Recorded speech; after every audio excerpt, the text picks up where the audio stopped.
Bueno, pues ahí está nuestro hermano Amos y también está nuestro hermano Melvin Palma. Más que suficiente. Saludos, Tengo saludos, profe, saludos, ahí a Melvin, al profe de bendiciones, mi intelectuales hermano. de IPES. ¿Entramos a tiempo, mi hermano, o nos tardamos? No, aquí será tiempo.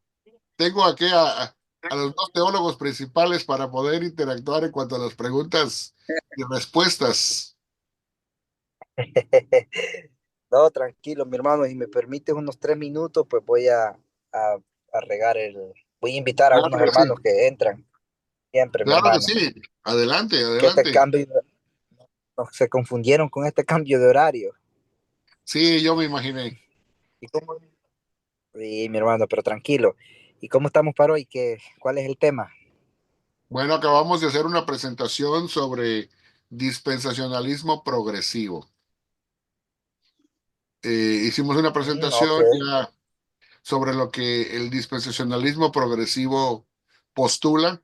Hicimos un breve resumen y pues no lo podemos repetir todo, ¿verdad? Pero cualquier pregunta que tengan sobre el dispensacionalismo progresivo, desde qué es hasta, bueno, las preguntas que tenemos fueron, ¿cuál es el distintivo principal que podemos nosotros identificar como el distintivo principal del dispensacionalismo progresivo? Y el otro es, ¿cuál sería el argumento teológico más fuerte de ese sistema? Aquí Oh, ok. tenemos a Amos Acosta que quiere dar su primera opinión. Saludos, saludos hermano Melvin, saludos hermano Ben. Saludos, Excelente Amos, clase, adelante. excelente clase. En mi caso yo pienso que el distintivo sigue siendo la hermenéutica, al igual que en el dispensacionalismo tradicional, lo distintivo de estos sistemas teológicos es la hermenéutica, es algo que los caracteriza, ¿sí? Y si hablamos de un argumento fuerte, pues obviamente su argumento más fuerte siempre gira en torno a la hermenéutica de ellos. Y el argumento más fuerte yo creo que es Israel para ellos, ¿verdad? Y no tanto para mí, pero trato de entenderlos y el argumento más fuerte para ellos es Israel, porque ellos apelan a que las promesas que Dios le dio a Israel no se anulan en ningún momento con el nuevo pacto, sino que están vigentes y que yo entiendo que ahora el comodín, por así decirlo, que es cuando se va a llevar a cabo toda esa mayoría de promesas que no se cumplieron de forma literal en Israel, pues se cumplirá en el futuro, en ese milenio judaico, como bien comentabas. Bueno, eso es lo que yo puedo comentar. Sí, gracias, Amos. Y creo que es muy importante lo que acabas de mencionar, sobre todo porque, como dijiste, es cuando nosotros podemos o nos ponemos a interpretar, a hacer esa hermenéutica desde la perspectiva dispensacionalista y nos damos cuenta de que los postulados que las promesas y las profecías del Antiguo Testamento presentan y volteamos a ver a nuestro alrededor y vemos que no se han cumplido, entre comillas, no se han cumplido literalmente, y digo no se han cumplido porque es de acuerdo a la perspectiva del dispensacionalista, ¿verdad? Otros pudieran decir, pues para mí es muy claro que ya se cumplió, pero desde la perspectiva de ellos y respetando eso, sin tratar de lastimar ni de faltar al respeto, desde la postura dispensacionalista, viendo que no se han cumplido, entonces es muy fácil decir, bueno, ¿a dónde podemos relegar? ¿A dónde podemos mandar, enviar todas esas promesas y profecías no cumplidas? Bueno, pues a un periodo futuro en donde no tenemos ningún problema, por decirlo así, porque todo lo estamos enviando al futuro y que se cumpla del futuro todo, ¿verdad? Entonces, pues qué bueno. De esa manera se manda el milenio sin ningún problema, ¿verdad? Entonces, como dices tú, es el comodín, ¿verdad? El comodín para todos aquellos que tienen una perspectiva futurista. Ahora es interesante que para el que es dispensacionalista progresivo, hay muchas de esas profecías y cosas que el tradicional mandaría al futuro, que el progresivo ya diría, no, no necesitamos mandar eso al futuro, porque eso ya se cumplió en la iglesia. Es ahí donde está la diferencia, ¿verdad? Sobre todo en cuanto al nuevo pacto, por ejemplo. Si adelantamos y luego le damos chance a, si no sé si fue Melvin, ¿verdad? Hubieron muchas cosas muy importantes que tú mencionaste y que nada más con oírlo ya me hacen mucho ruido, ¿sí? Por ejemplo, dos cosas. El hecho de decir de que el Nuevo Testamento se sujeta y se interpreta a la luz del Antiguo, eso es muy fuerte. El segundo, ciertamente Jesús está reinando, pero de forma espiritual, pero él todavía va a reinar de forma literal en el milenio. Entonces, está reinando, pero ese reinado como tal no es el fin, o sea, sino que el propósito es verlo reinando literalmente y en Israel, como que Jesús solamente es rey para los judíos, para el Israel étnico. Sí, o sea, aunque quizás ellos no dirían eso, ¿verdad?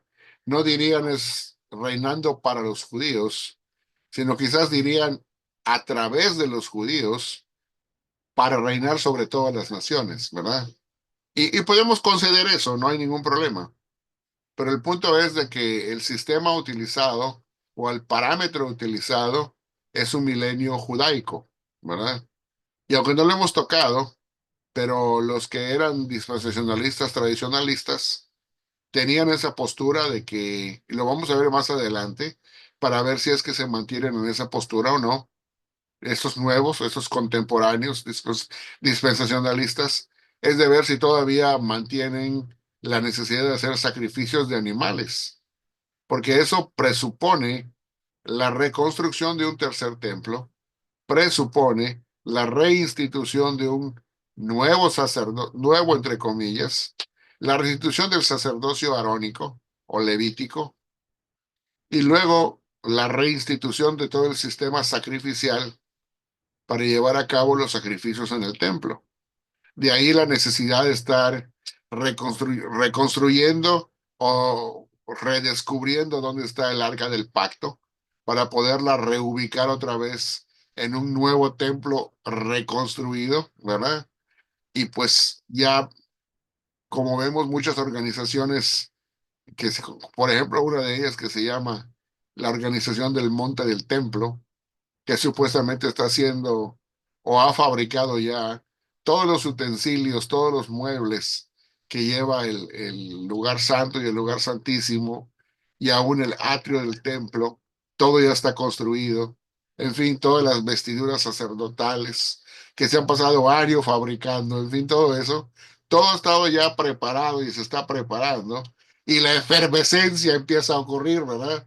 O sea, el sensacionalismo de que esto ya está a punto de explotar, por así decir, desde un punto de vista positivo quiero hacerlo, no desde un punto de vista negativo ni criticándolo, sino al contrario, desde un punto de vista como que pretendamos que así es, entonces, y si así es, entonces, pues eso causa esa efervescencia, porque ¿quién no se emociona ante cada vez que aparece que un nuevo elemento ya se ha logrado establecer, por así decirlo, que hace que la venida de Cristo sea todavía más cerca y más cerca y más cerca, ¿verdad?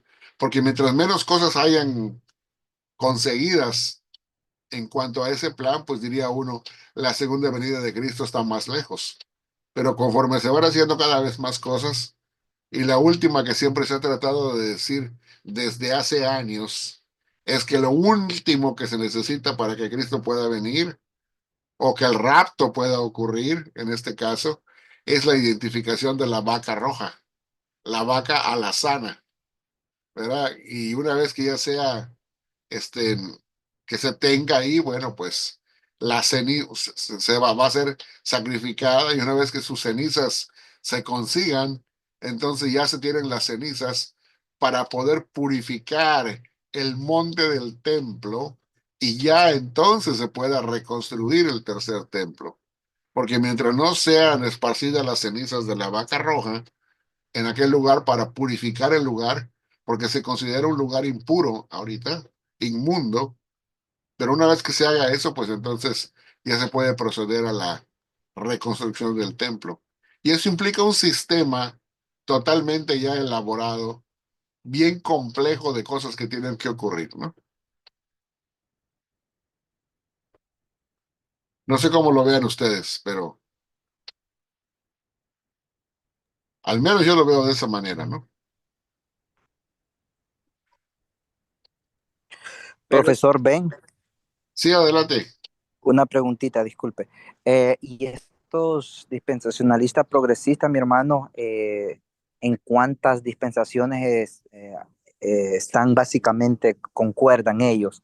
O me imagino que hay dispensacionalistas progresistas que la dividen en dos, tres, cuatro, cinco. Ok, ¿Cuál es el consenso que manejan ellos con respecto a... dos cositas, Melvin. Primero, vamos a tratar de utilizar el adjetivo progresivo, ¿ok? Ok, En lugar de progresistas, porque progresivo es la forma en que ellos mismos han escogido ese adjetivo calificativo para autoidentificarse.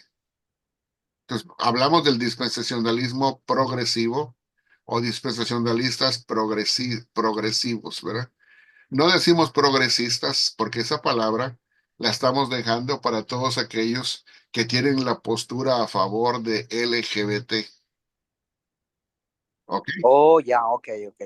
Sí, sí, Entonces, gracias, mi los hermano. que tienen esa Gracias postura a por la favor aclaración. de la postura LGBT se identifican como progresistas, ¿verdad? Entonces aquí estamos utilizando la palabra progresivo, ¿ok?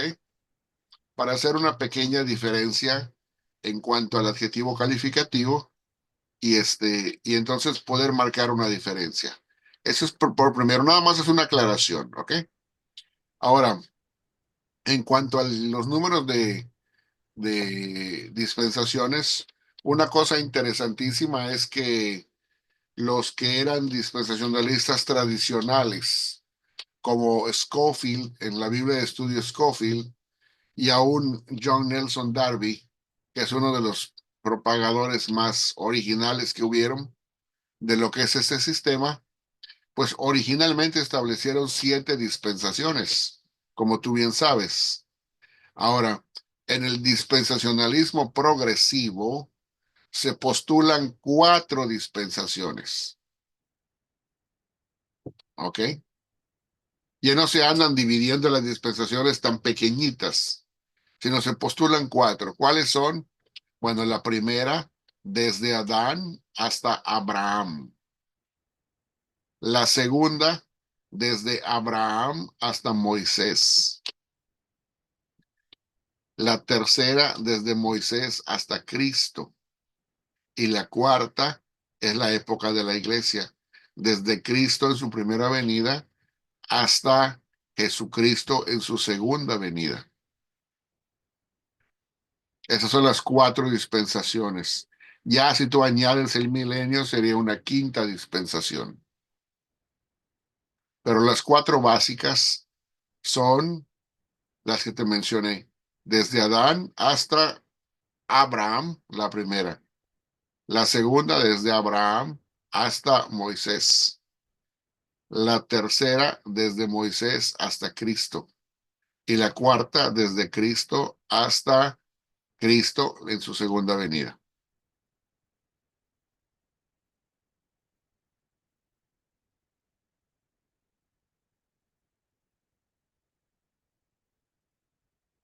No sé si me dio a entender allá, Melvin. Sí, sí, no, claro, claro, claro, mi hermano. Oh, no, interesante. Esto quedó en la primera parte, ¿verdad, mi hermano? Porque vamos a, a repetir el video, ¿no? Bueno, vamos a tratar de explicar esto más en detalle. Vamos a tener 2 clases más y esas 2 clases más las vamos Excelente. a tener al tiempo común, que siempre lo hacemos en la parte de la mañana para mí, en las siguientes clases que vienen. Hoy solamente porque tuve un compromiso tuve que cambiar el horario. Sí, mi hermano, y bueno, al menos yo me confundí por eso, pues no entré al principio. Pero bueno, aquí estamos. Sí, y pues queremos dar la bienvenida también a Grisel, me parece que dice, a Senquis y luego también a Daniel. Dios le Bienvenidos a la bendiga, hermano. bendiciones. Y también está por acá Daniel, si no me equivoco, ¿verdad?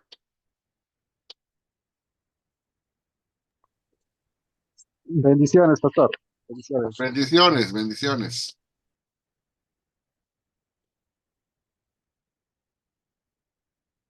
Y acá tenemos también que acaba de llegar Pablo Daniel. No sé si sea otro diferente, ¿verdad? Huanca Inciso, dice. Bueno, pues no sé si tienen alguna otra pregunta sobre el dispensacionalismo progresivo o comentario. Sí, vamos, adelante. Bueno, no es tanto pregunta, sino yo siento que a medida que vayamos avanzando en las clases que nos restan, las tres diferencias que mencionaste, que son muy importantes entre el dispensacionalismo tradicional y el dispensacionalismo progresivo, es hermenéutica, es la escatología, que en este caso es escatología realizada, y el nuevo pacto, cómo se entiende y cómo se aplica el nuevo pacto. Yo creo que es muy importante porque ahí mencionabas también de que pues el dispensacionalismo tradicional hace la diferencia entre Israel y la iglesia como otro pueblo, ¿no? Y que por lo tanto Dios siempre ha tenido de una u otra manera dos planes. En este caso, el dispensacionalismo progresivo concuerda, vamos a decir así, con la teología del pacto, que dice, hay un solo plan, siempre ha habido un solo plan. Solamente que en la práctica Dios actúa de una forma, vamos a decir así, de una forma espiritual con el pueblo, que en este caso, que es la iglesia, y de una forma distinta, y vamos a decir ya un tanto más literal en su promesa, con Israel, ¿sí? Y eso pues trae sus consecuencias también en el nuevo pacto, como lo que yo mencionaba, de que aunque ahorita Cristo está reinando de forma espiritual, aún así eso no abroga o no impide que todavía se espere un reinado literal étnico de Cristo, en este caso de forma judaica, ¿no? Entonces, sí, son cosas muy importantes que debemos tener en cuenta.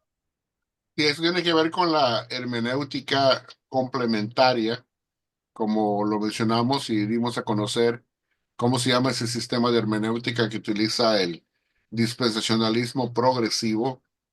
Y la parte importante que ellos marcaron o marcan, al menos los editores de el libro de texto que estamos estudiando, es que los significados complementarios que pudiéramos tener en el Nuevo Testamento, primero que nada, no pueden contradecir al significado original del Antiguo, o no pueden cambiar o llevar por otro rumbo de contexto el significado en cuanto a su cumplimiento. Lo único que puede pasar es que se pueden añadir significados complementarios, pero que el significado original tiene que permanecer. De ahí que si, por ejemplo, a Israel, o mejor dicho, a Abraham se le prometió, se le hizo la promesa de la tierra, entonces eso significa de que esa promesa tiene que quedar literal en su cumplimiento para todo el tiempo, para siempre, ¿verdad? Entonces, una cosa interesante, como es que el pactualismo progresivo, por ejemplo, que estudiamos en clases anteriores, cómo lo veía cumplido, ¿verdad? Y hasta ofrece versículos para eso. Pero en el dispensacionalismo progresivo se interpretan que todas estas promesas deben de cumplirse estrictamente de manera literal.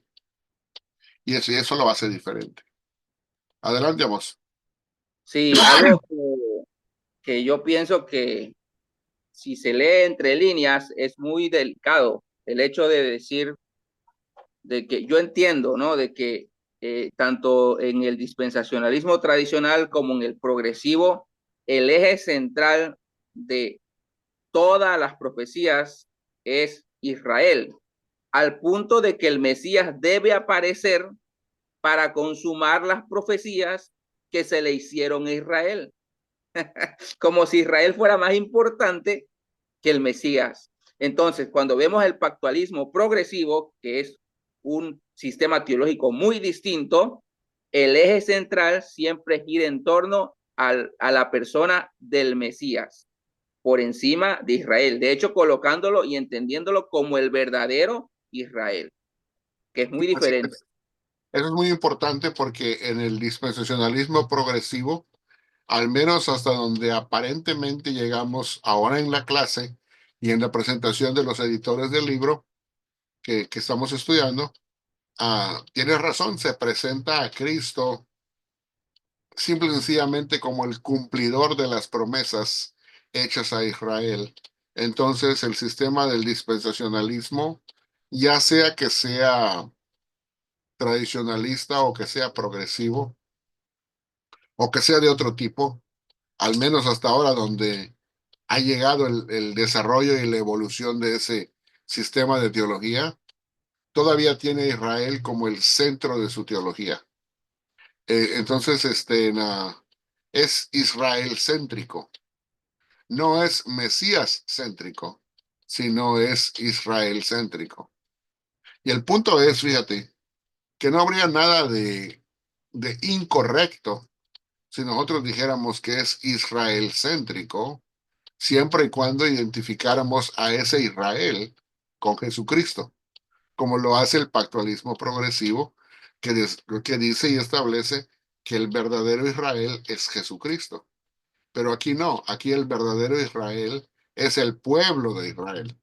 Entonces ya es muy diferente decir o definir al Israel de una manera o de otra, como un individuo o como un colectivo de personas pecadoras, ¿verdad? Que es muy diferente. Entonces, eso hace de que los sistemas teológicos varíen en cuanto a su definición y descripción de cómo entienden las profecías y las promesas de la Escritura.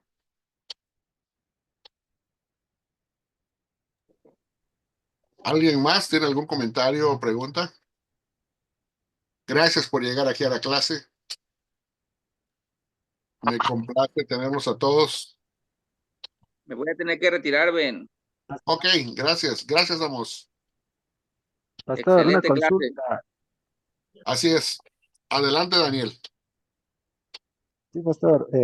Bueno, yo llegué un poco tarde por el aviso, ¿no? Que tal vez se filtró tarde. Bueno, yo no, también no coordiné bien mis horarios, pero quería consultarle, ¿no? ¿De qué libro se está tomando como referencia, ¿no? Para la clase. Sí, es Y este lo libro. otro Hoy te también, lo ¿no? voy a mostrar. Es este libro. Se llama En Teología del Pacto. Teologías del Pacto y Dispensacional. ¿Y cómo se puede adquirir el libro, pastor? Bueno, lo que puedo hacer es tratar de poner, no sé si todos los que están aquí están registrados en en mi canal de WhatsApp. No sé si todos No, pastor, reciben, si no llegué estás por otro registrado. medio. Ok, mira, si no estás registrado en mi canal de WhatsApp, con mucho gusto te puedo registrar y esa es la forma más sencilla, ¿verdad?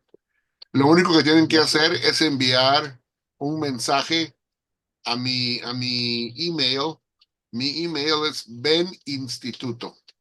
Así, Ben, las tres primeras palabras de Benjamín, que es mi nombre, Ujú. Ben, y luego instituto, todo en español, todo junto. beninstituto@gmail.com. Y ahí voy a tener ya, cuando me mandes el mensaje, ahí voy a tener directamente tu email.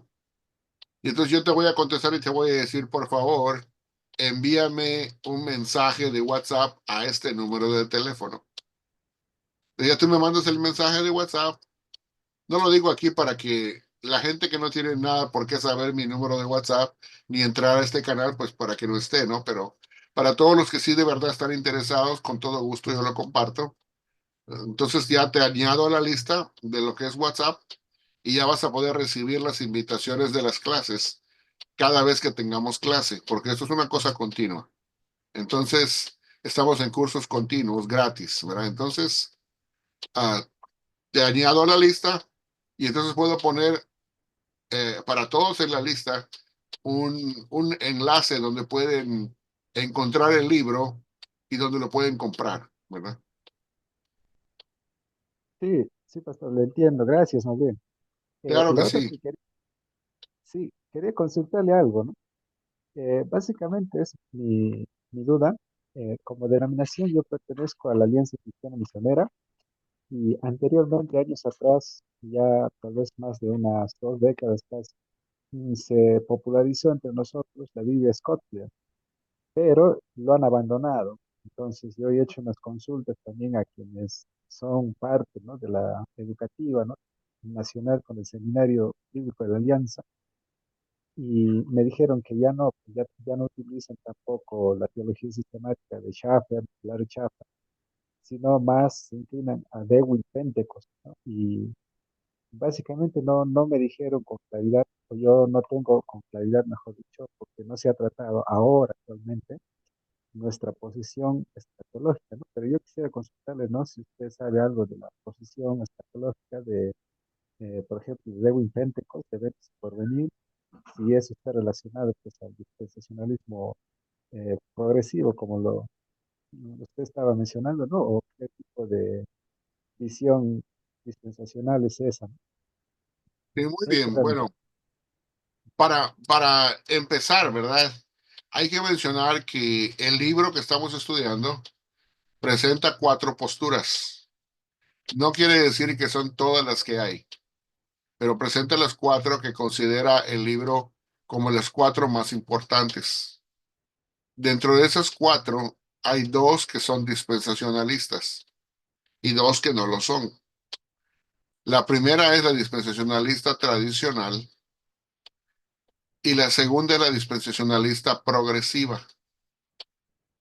Ahora bien, como bien dijiste, cuando estamos estudiando la teología del dispensacionalismo tradicional, tenemos a 3 autores que son los que son más reconocidos como representantes de esa postura.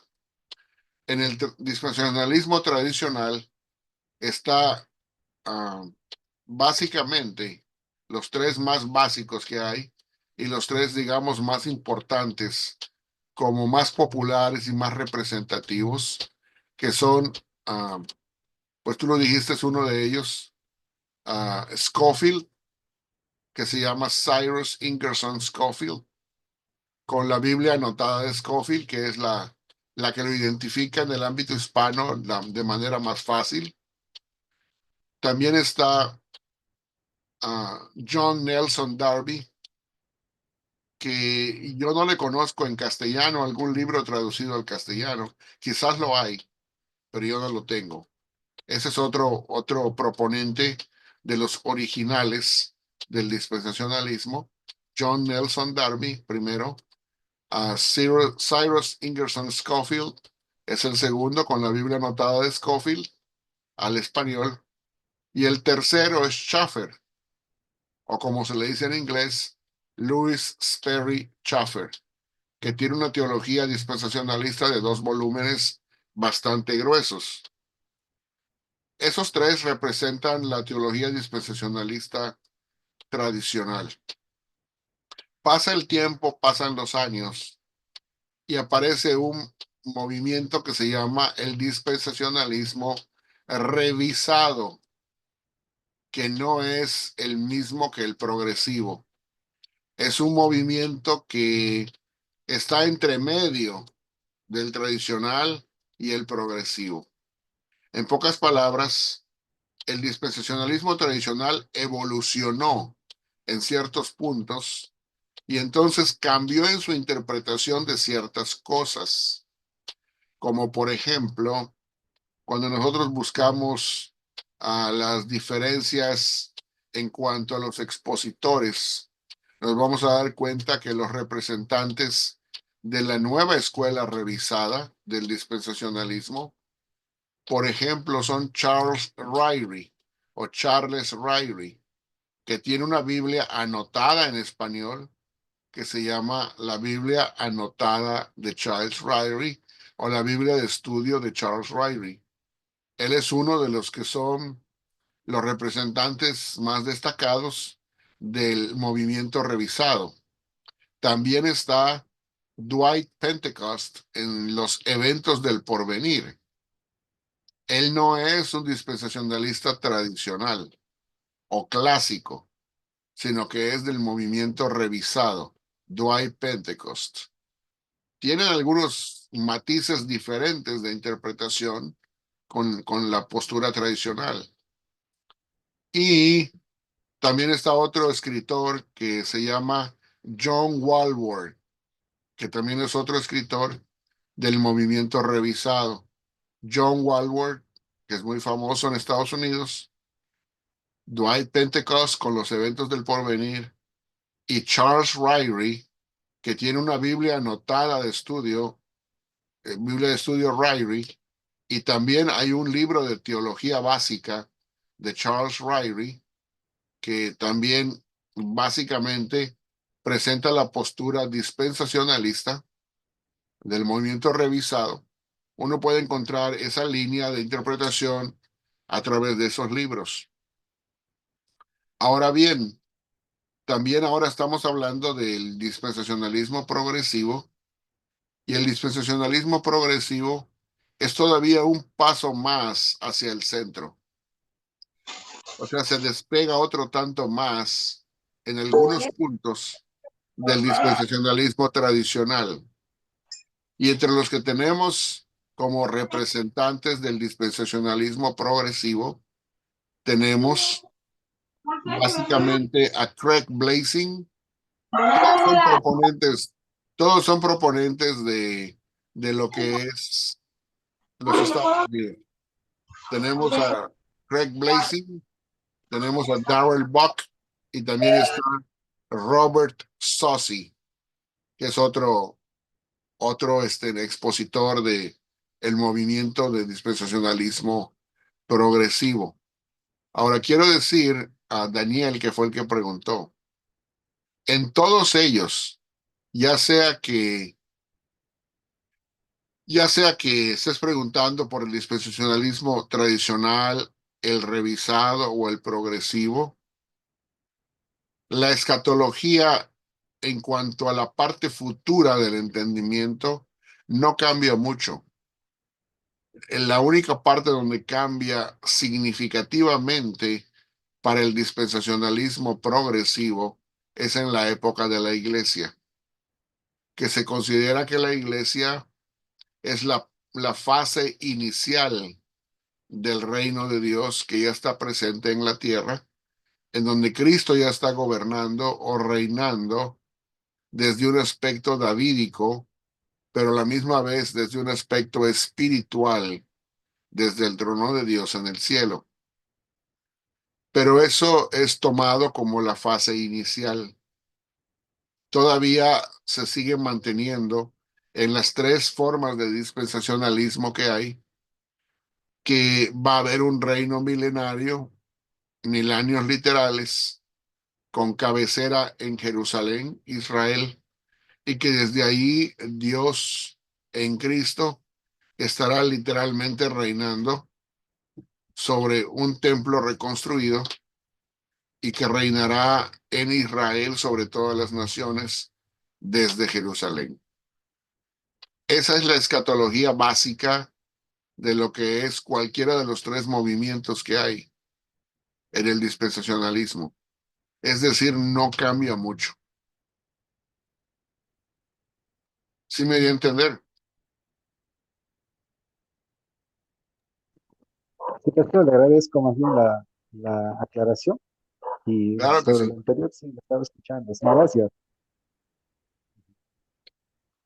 ¿Alguien más tiene alguna pregunta sobre el dispensacionalismo progresivo o comentario? Con todo gusto, estamos aquí para compartir.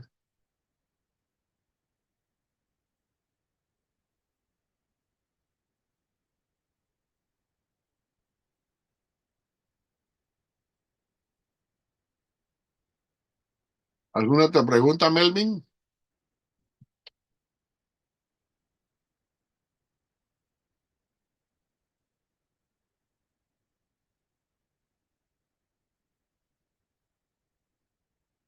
De hecho, uno de los comentarios que me gustaría hacer es que yo sé que esto del dispensacionalismo progresivo puede ser muy nuevo para muchas personas, porque precisamente en Latinoamérica el dispensacionalismo tradicional de Scofield y John Nelson Darby es el tradicionalismo, digo, es el dispensacionalismo tradicional que se enseñó, digamos, de cuna a todos los que recibieron ese tipo de enseñanza, ese tipo de teología.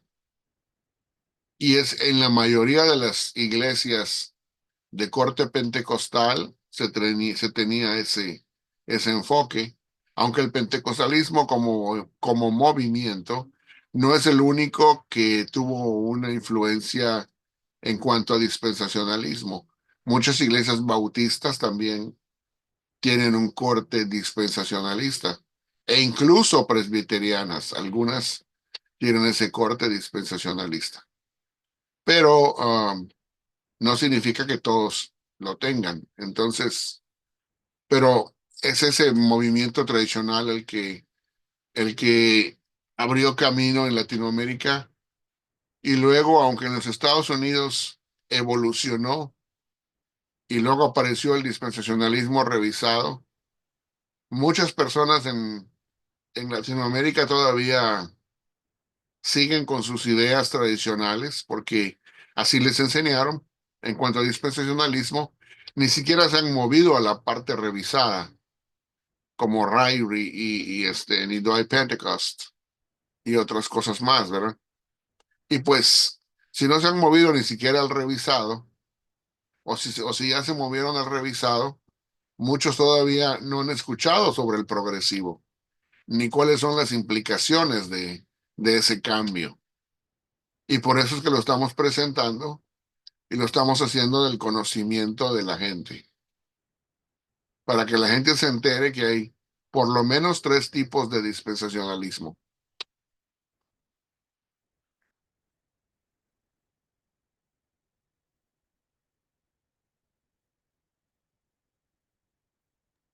Pastor, una consulta final. Sí, cómo no.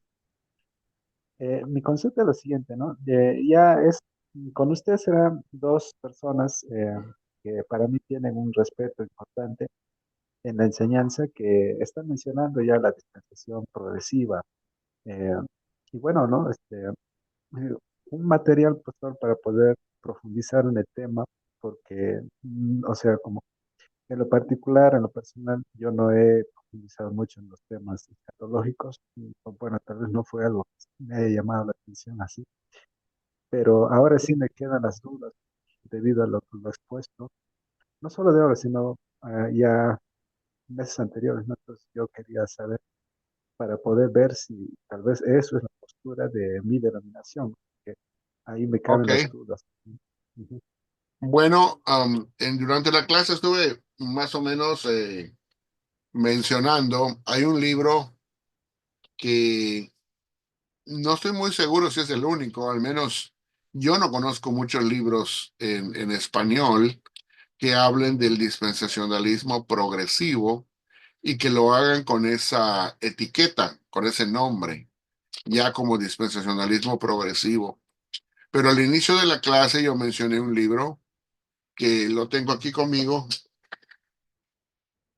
Ahorita se los voy a enseñar.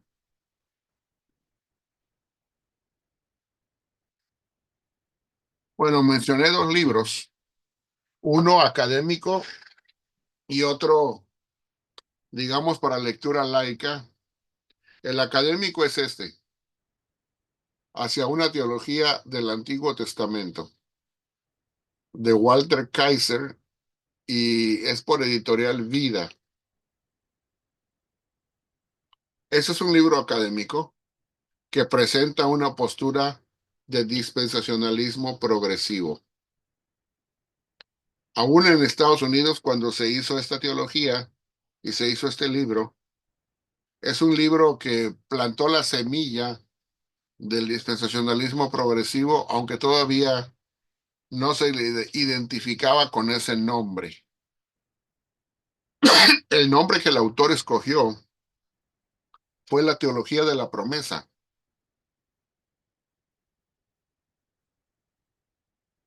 Con ese nombre etiquetó a su teología, pero los que vinieron después de él utilizaron su teología y la pulieron y le pusieron por nombre dispensacionalismo progresivo. Pero el libro académico es este, Hacia una teología del Antiguo Testamento por Walter Kaiser. Y hay otro libro que es mucho más sencillo y mucho más pequeño, que se llama Por Dios, yo, los pactos bíblicos. El autor se llama David Pawson, que tampoco él utiliza la nomenclatura o la frase dispensacionalismo progresivo, pero cuando uno lee lo que enseña y se da cuenta de los postulados que promueve, entonces uno llega a la conclusión, cuando ya uno conoce qué es dispensacionalismo progresivo, perdón, se da cuenta de que se puede ubicar tanto a Kaiser como a Pawson dentro del dispensacionalismo progresivo debido a sus enseñanzas. Y los dos libros se pueden conseguir en Amazon, son de fácil adquisición en, en Amazon por internet.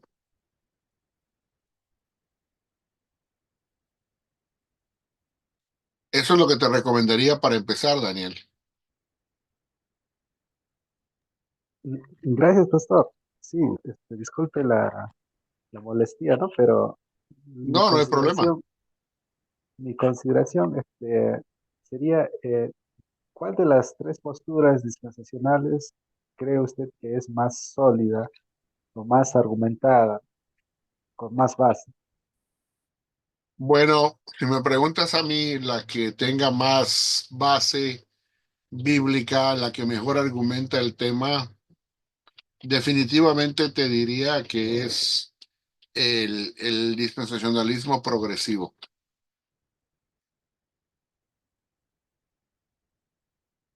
Puede ser el más nuevo en conocimiento para la gente, pero es el que está mejor argumentado, el que tiene más base bíblica.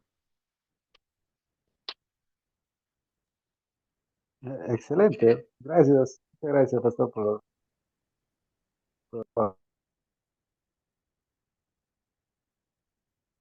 Gracias a ti por tu pregunta.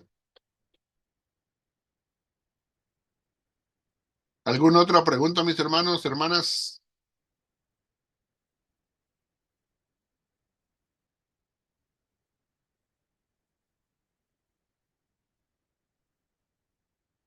Será un placer poderles atender,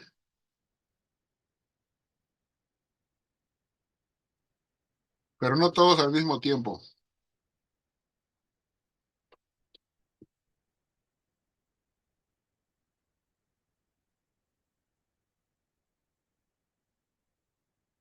Ahí está por allá Marco, está Grisel, Gloria, Melvin, Rafael y también está Maribel, me parece. ¿Cómo está mi hermano? Muy buenas tardes. Marco Pozo le saluda desde Quito, Ecuador. Muchas Bueno, gracias, bienvenido. gracias, hermano. Lo que estaba escuchando, profe, ahorita me estoy alimentando, ¿verdad? Ya que dejé un poquito apartado los estudios teológicos por algunas circunstancias, pero sí me estoy instruyendo, me estoy alimentando de lo que usted está enseñando en las clases. Le agradezco mucho, profe. Gracias a ustedes.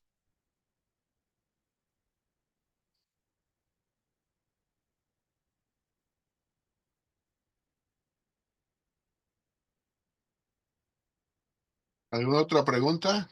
¿Comentario? Yo entiendo que lástima que no pudieron entrar temprano, ¿verdad? Sé que el cambio de horario y también el cambio de horario no solamente en cuanto al horario, al uso horario de cada país, que recientemente cambió también en los Estados Unidos, sino que el cambio del horario a la hora en que la clase se lleva a cabo Por lo general siempre la doy en la mañana, acá en los Estados Unidos, a las 10 de la mañana, y eso ya trae una costumbre de horario para los que frecuentan la clase de una manera continua. Pero hoy, debido a un compromiso que yo tuve personal, tuve que posponer la clase y empezarla en la parte de la tarde aquí en los Estados Unidos. Y yo sé que eso trajo un descontrol completo, casi total, para todos los que siguen este canal, ¿verdad?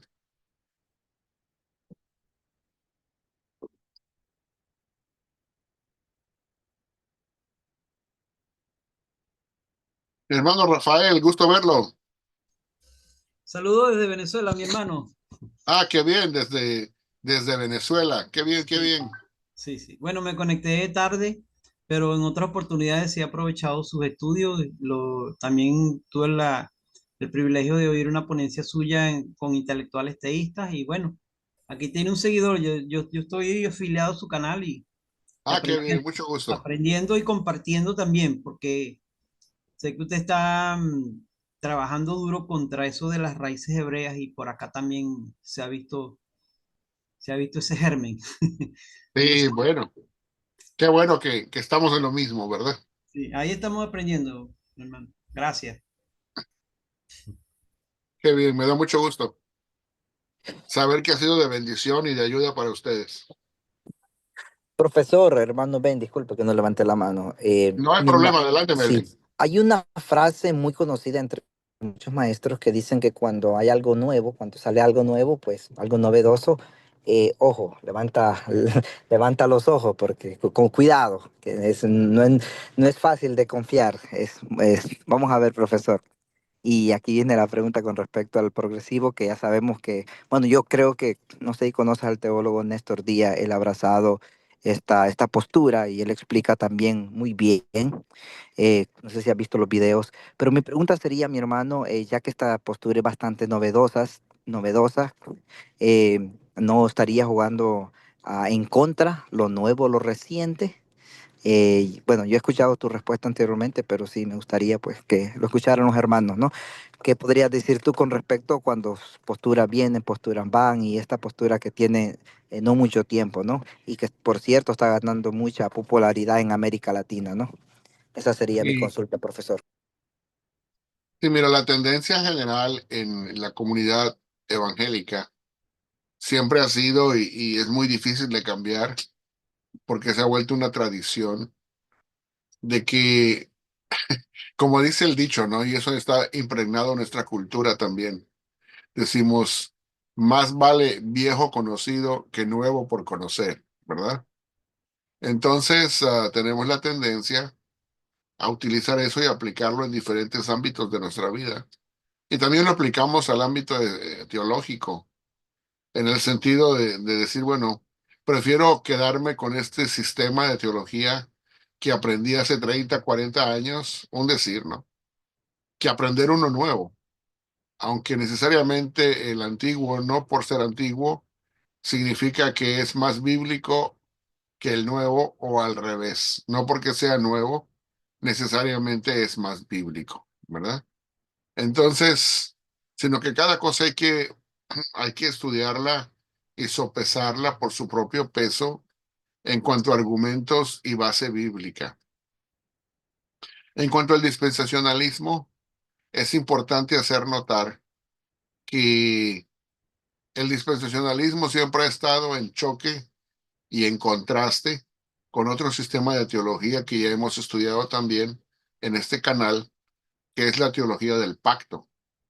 Entonces, cuando nosotros empezamos a ver teología del pacto y teología dispensacionalista como dos sistemas que están en choque constante uno contra el otro, ah, empezamos a ver cómo los diferentes exponentes empiezan a recibir críticas, a veces destructivas, pero hay otras ocasiones en que son críticas constructivas de otros, de sus pares, de otros colegas eruditos.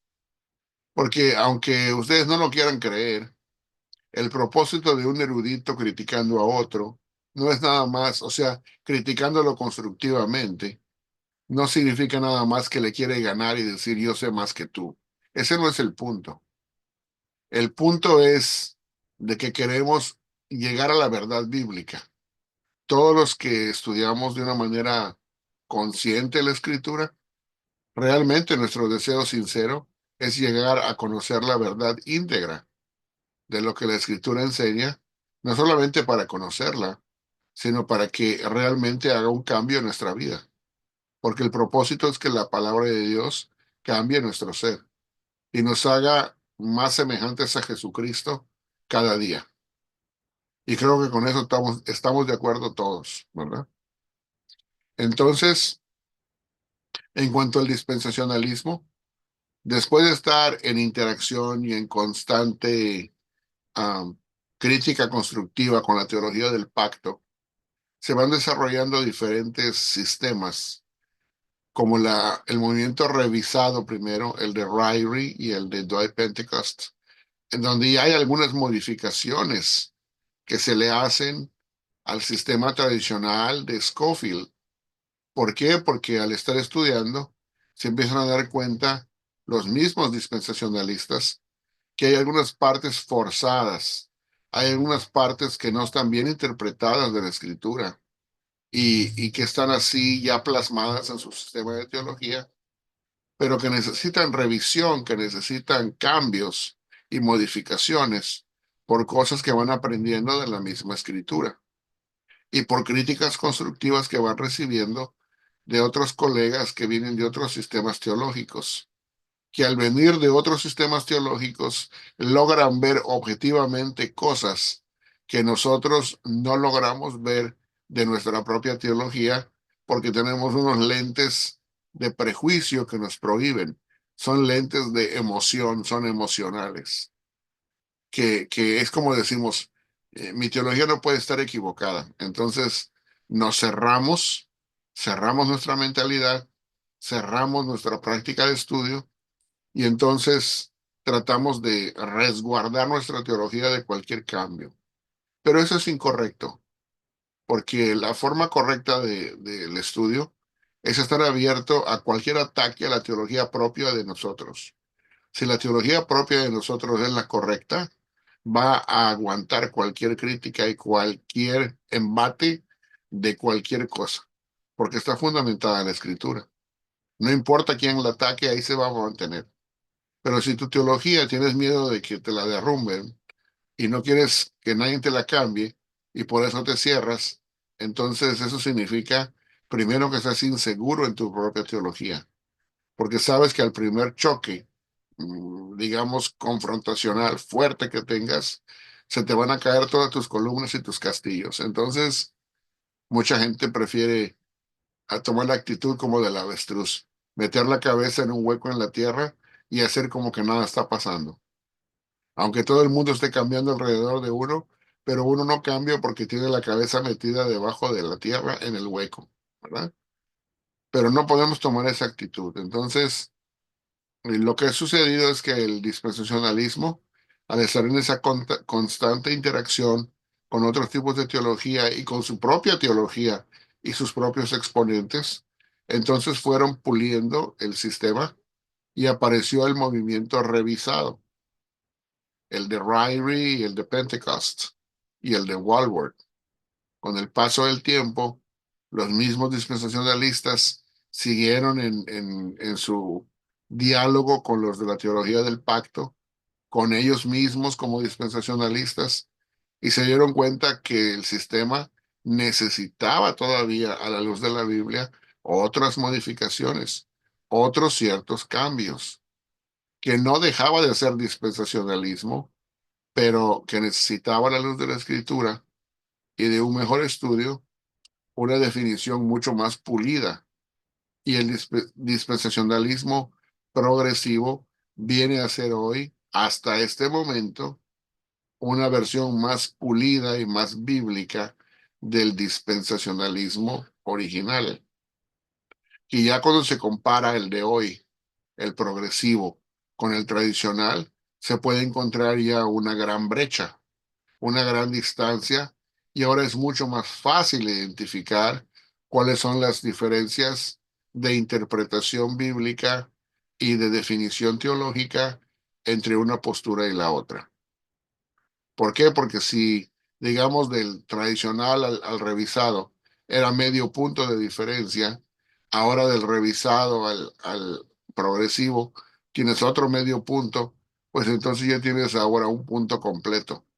O si quieres ponerlo un punto y ahora el otro punto más, ahora ya tienes dos puntos de diferencia, de manera que ya se puede ver más claramente cuáles son los contornos teológicos de cada sistema. Ahora, ¿por qué digo que el progresivo es una cosa que se debe de estudiar, aunque sea nuevo? Es porque sea nuevo ni lo hace más verídico ni más falso, sino que lo que se necesita uno es dedicar a analizarlo a la luz de la escritura. Porque mientras más uno estudia, más uno aprende de la escritura y más va uno comprendiendo el propósito de Dios, teológicamente y bíblicamente.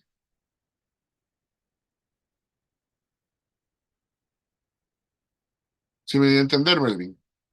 Sí, claro, profesor, correctamente. Mi hermano, entiendo que el dispensacionalismo progresivo niega de que este pueblo de Israel, bueno, el actual Israel es impostor, que no es el pueblo de Dios. Ok, pero también entiendo que ellos creen de que en un futuro sí se volverá a resurgir la nación de Israel. Entonces, mi hermano, mi pregunta sería con respecto, eh, ay, disculpa, disculpa el ruido, mi hermano. Mi pregunta surge entonces si ellos niegan ahorita el pueblo de Israel, ellos están en espera de que esta nación vuelva a resurgir, ¿no? Y es ahí donde se me hace difícil, pues, apartar los textos, como el texto de Higuera y entre otros textos, los textos de Amós, donde que dice que reuniré de todas las naciones. Es ahí donde me hace difícil, pues, personalmente, ¿no? Eh, Poder acompañar al progresivo en negar esta nación de Israel impostora, supuestamente, ¿no? No sé si me doy a entender en ese punto exactamente, mi hermano. Sí, sí te entiendo. ¿Me, Ahora, me entiende el punto? ¿Sí? Ok. sí, la única cosa que quería decir es que yo creo que vamos a elaborar más en detalle esto en las clases que vienen, porque hoy nada más hicimos una breve introducción, ¿verdad? Ahora bien, y sí lo vamos a tocar. Lo vamos a tocar conforme está siendo tocado por el mismo autor del libro que vamos a estar estudiando y reseñando. Ahora, en cuanto a esto, lo importante del dispensacionalismo, ya sea de cualquiera de las tres posturas que se abracen, progresivo, revisado o tradicional, que también se le conoce como clásico, las tres posturas no cambian, son idénticas en decir que Israel será impactado en el futuro por la obra de Dios. O sea que hay teologías que no son dispensacionalistas, que enseñan que Israel ya no tiene ninguna parte en el plan de Dios. ¿Sí me doy a entender? Entonces, al decir que esas teologías que no son dispensacionalistas, que no tienen parte en ningún sentido Israel en el futuro plan de Dios, entonces lo que hacen es desecharlo ya y ponerlo por un lado y poner la iglesia nada más como la sustituta. Entonces, y que no hay otra opción más que solamente la iglesia. Entonces, eso implica de que simple y sencillamente el pueblo de Israel, en cuanto a la carne, en el sentido étnico, no tendría ninguna opción de arrepentimiento para el futuro. Ahora, hay otras teologías que no son dispensacionalistas, que también aceptan que hay un plan futuro de Dios para Israel como nación, aunque no necesariamente sean dispensacionalistas. No tienes que ser dispensacionalista para poder ver un plan futuro de Dios para Israel como nación étnica y eso es así, ¿no? Pero los que no lo saben piensan que todos los que no lo miran de esa manera, pues están en contra del dispensacionalismo y que todos no ven ningún futuro para Israel en años venideros, ¿no? Pero no es así. Hay una gran variedad de posturas y tanto de ambas partes, ¿no? Ahora bien, es una cosa un poco difícil de entender y de proyectar el decir que hoy día la iglesia es parte del único pueblo de Dios que hay. Y lo explicamos hace un rato en la clase, la, la postura del dispensacionalismo progresivo es que la iglesia es un injerto dentro del Israel étnico nacional. O sea que la iglesia ha sido injertada dentro de Israel. Hay una cierta coincidencia en que no son dos pueblos. Es como que la iglesia fuese una incrustación dentro de una entidad, en este caso, una entidad nacional étnica que se llama Israel. Eso es desde la postura del dispensacionalismo progresivo, ¿verdad?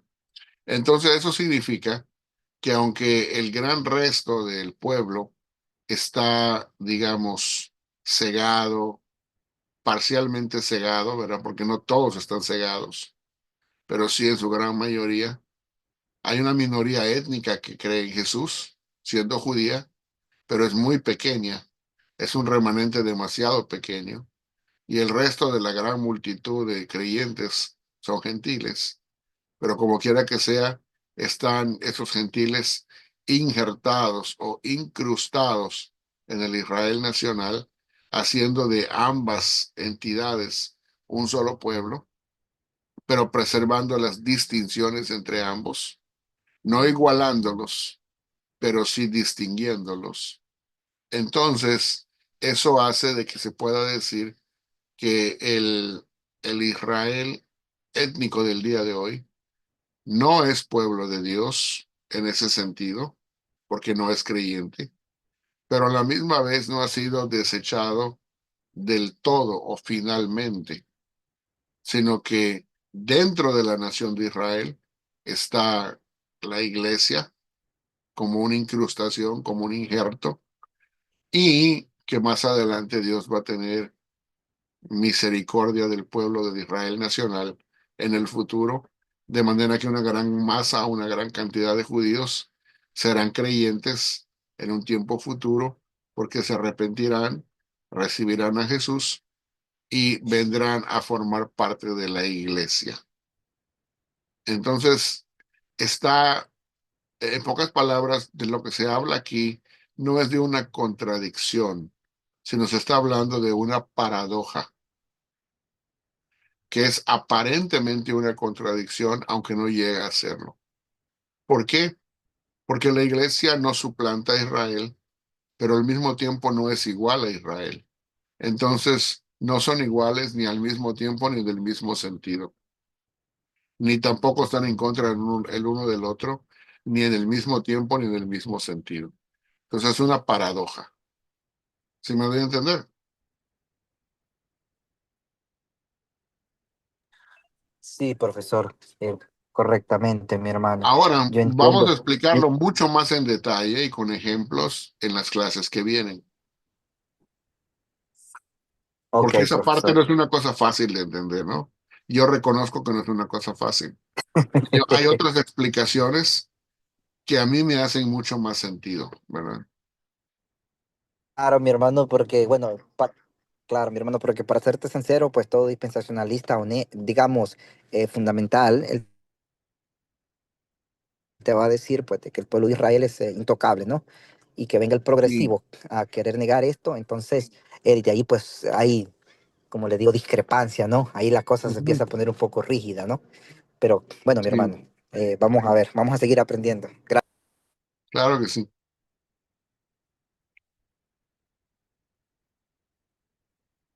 ¿Alguien más? Ahora, no más quiero decirles que yo no pretendo hablar por los dispensacionalistas progresivos, ¿verdad? Hay que ver, conforme vamos en las dos clases que vienen, vamos a elaborar más directamente sobre este punto para ver qué es lo que nos dice Darrell Buck. que él es el dispensacionalista progresivo que va a estar poniendo explicitando lo que se cree sobre el Israel étnico hoy y en el futuro, en su relación con la iglesia. Y sobre eso entonces vamos a poder reaccionar de una manera un poco más directa, ¿verdad?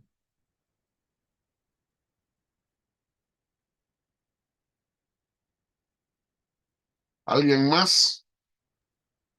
Pastor, disculpe la molestia, pero Sí, adelante. mi consulta, ¿no?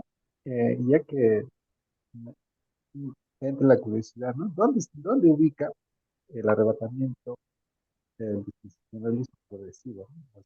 ¿O es parte unida, como había escuchado anteriormente? Bueno, el Eh, dispensacionalismo progresivo no cambia la ubicación del rapto o el arrebatamiento. El dispensacionalismo progresivo todavía sigue viendo la tribulación como el periodo de 7 años en el futuro, justo antes de la venida de Cristo. Y el dispensacionalista progresivo, por lo general, aunque no es estrictamente y lógicamente indispensable, pero por lo general en la práctica, el 99% de los dispensacionalistas progresivos todavía siguen viendo el rapto como un rapto pretribulacional. ¿Ok? En cuanto a eso, no hay un cambio.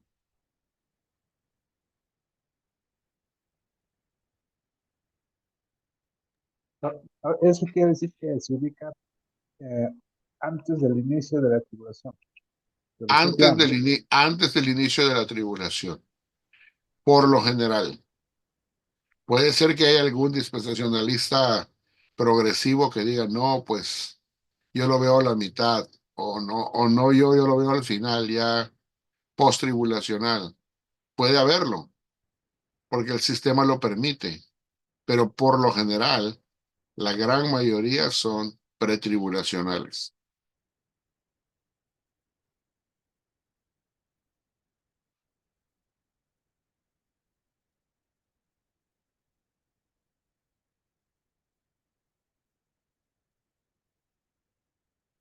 Ahora digo esto porque yo trato de mantenerme neutral en todas las diferentes posturas que estamos presentando, ¿verdad? Hemos presentado ya otras posturas aquí en el canal, tanto la que se llama teología del pacto tradicional, también la que se llama pactualismo progresivo, y ahora estamos presentando dispensacionalismo progresivo y también presentamos el dispensacionalismo tradicional. Y estoy tratando de ser lo más ecuánime y lo más justo posible en cuanto a la explicación de cada postura.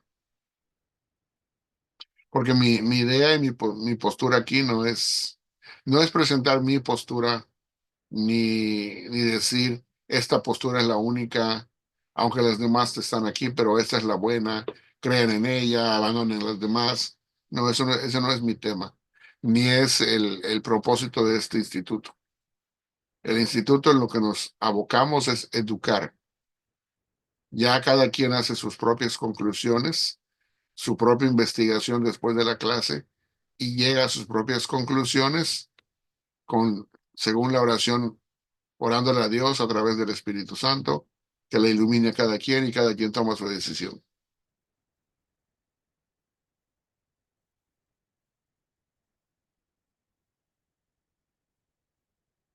Aquí no adoctrinamos, nada más educamos.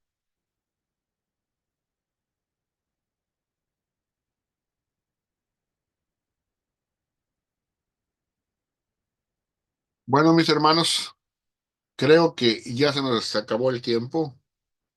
A no ser que tengan una última pregunta o comentario, con gusto, pero si no, pues entonces voy a proceder a retirarme y empezar a editar la clase para poderla subir a lo que es el canal de YouTube para que otras personas la puedan ver por diferido también.